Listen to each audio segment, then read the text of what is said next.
Well, are you ready for making school lunches again? Professional home organizer Megan Arthurs joins us in person this morning with tips on how to make it easier. And I want to say welcome to our studio because I met you during the pandemic, but never actually met you in person. You've done so many segments with us, so yes. it's great to actually see that you're a real person. Thank you, Annette. It's great to be here in person, finally meeting you in person. And yes, you know, whether you're going back to school, back to work, or you just want to get into an organized and healthy routine, lunch making is always a good way to go. Okay, all right. And let's start with like how you set up the night before. And I like that your biggest tip is to make lunch the night before. Yes, making lunch the night before is critical. It relieves a lot of stress in the morning, but the trick is that you actually want to make the lunch before you clean up your dinner mess.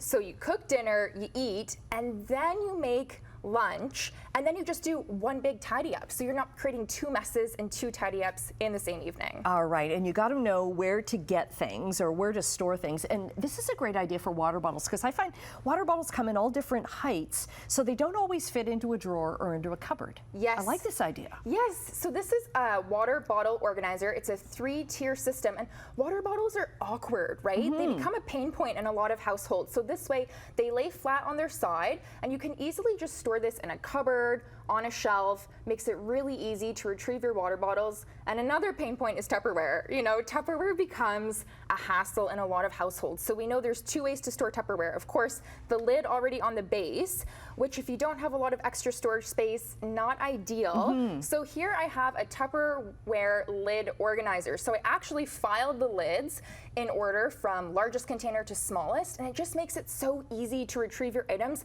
especially if this is a collaborative process with your child. You know, you're making lunch together, or you want to create some independence.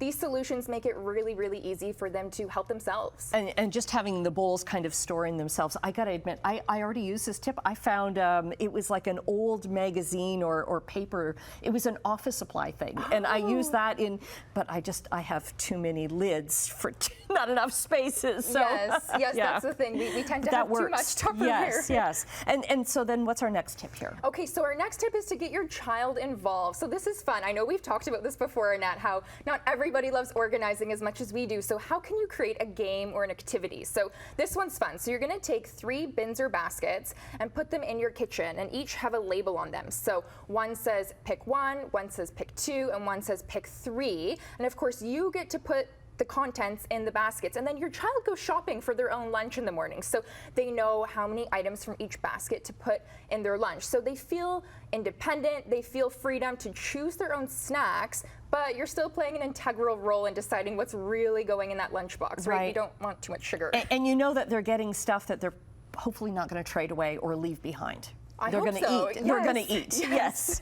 So that's a great idea. And you don't necessarily have to go and buy something new, right? You could just look for stuff in your own house right now. Absolutely. Bento boxes are huge right now for all kinds of lunches, right? Bento boxes are so popular. It's a form of organization, actually, because it really divides the lunch, and then you can also make sure that your child's getting all the right food groups, that they're getting all the contents and nutrients that you want them to have because it's already divided for you. And it feels fun for kids too to open up that organized lunchbox. And it keeps, like, if you're a fussy eater like I am, you don't want stuff like mixing with each other. Absolutely. So keeps that separate. And a litterless lunch too. It's really important, Very right? good. Now, do these go in the dishwasher?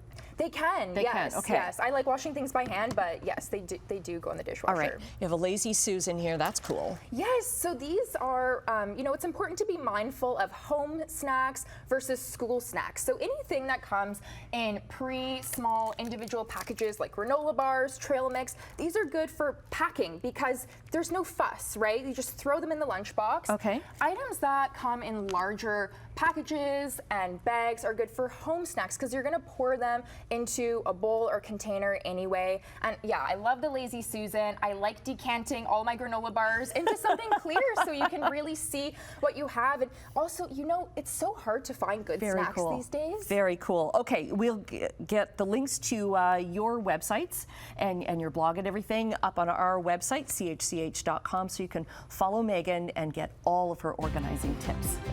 Thanks, Annette.